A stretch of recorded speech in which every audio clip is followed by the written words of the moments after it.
Si hay una historia llena de contradicciones, esa es la del rey David. Vamos a ver de cerca su dramática caída y también su sorprendente restauración. Y es que aquí está la gran pregunta, la contradicción que marca toda su vida. ¿Cómo es posible que un hombre al que se describe como alguien conforme al corazón de Dios acabe cometiendo crímenes tan terribles? Bueno, pues vamos a intentar desentrañar juntos este misterio. Para entender cómo se cae, hay que ir al momento exacto en que todo empezó a torcerse. Y para David, ese momento llegó justo en la cima, en lo más alto de su poder y prestigio. A ver, el contexto aquí es que es clave. El relato, en el segundo libro de Samuel, nos sitúa en un momento muy concreto, la época en que los reyes iban a la guerra. Pero, ¿qué hace David? Pues decide quedarse en casa, ¿no?, cómodamente en su palacio de Jerusalén. Y esa decisión, que parece sin importancia, va a crear el escenario perfecto para que la tentación entre en juego. Y aquí lo vemos, es que es una auténtica cascada de malas decisiones. No es un solo error, para nada.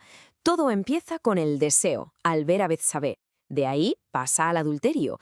Claro, eso trae consecuencias, un embarazo. ¿Y qué hace? Intenta engañar a su marido, Urías. Como el engaño no funciona, da el paso final, el más terrible, el asesinato. Manda literalmente que maten a Urías en la batalla. Fijaos cómo un pecado lleva al siguiente y cada vez es peor. Es que el cálculo aquí es escalofriante, de verdad.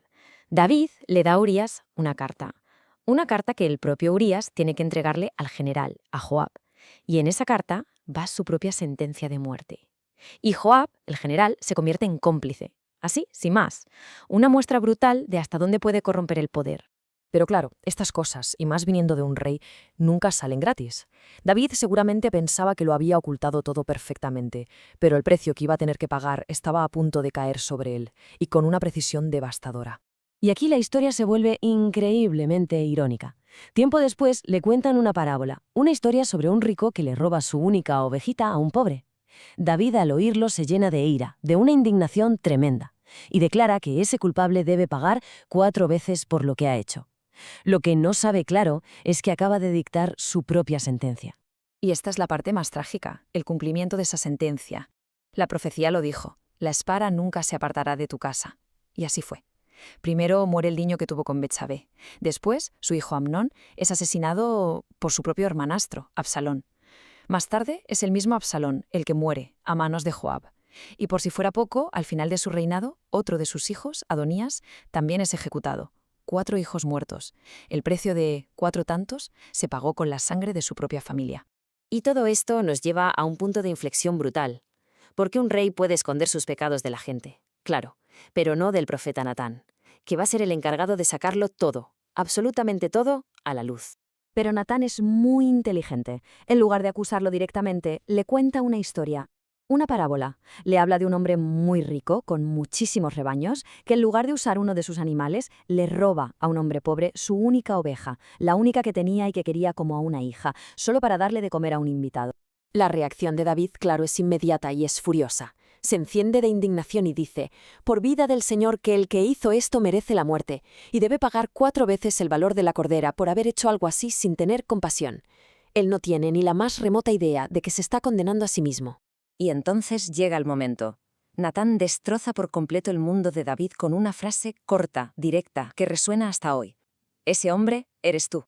Y en este punto David podría haber hecho muchas cosas. Podría haber mandado ejecutar al profeta ahí mismo, o seguir negándolo todo, aferrarse a su mentira.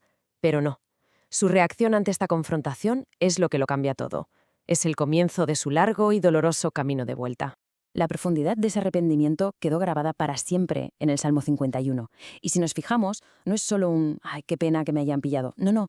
Él reconoce sus pecados, uno por uno. Pide a gritos la misericordia de Dios, no su justicia. Y ruega por tener un corazón puro, un espíritu nuevo. Es el retrato de un corazón verdaderamente roto. Y es justo aquí, en medio de todo este desastre, cuando la historia da un giro completamente asombroso. Porque la gracia va a aparecer donde menos se la espera. Directamente, en el origen de todo el escándalo. Este es el giro de guión más increíble. Dios elige a Betsabé, la mujer que está en el centro de toda esta tragedia, para que sea la madre del siguiente rey, de Salomón. Y el propio nombre de Salomón, de hecho, significa amado del Señor. Una señal clarísima de perdón y de un nuevo comienzo. Bueno, pasemos ahora a los últimos años de David. Y es importante entender esto. Su historia no termina con un «y vivieron felices para siempre», ni mucho menos.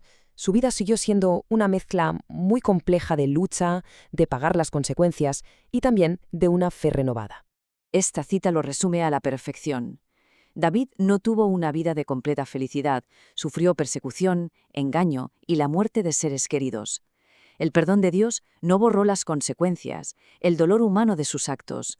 Eso le acompañó hasta el final de sus días. Aquí tenemos una especie de balance final de su reinado, y es muy revelador. Por un lado, siguió cometiendo errores. Hizo un censo movido por el orgullo que acabó provocando una plaga, o sea que la arrogancia seguía ahí.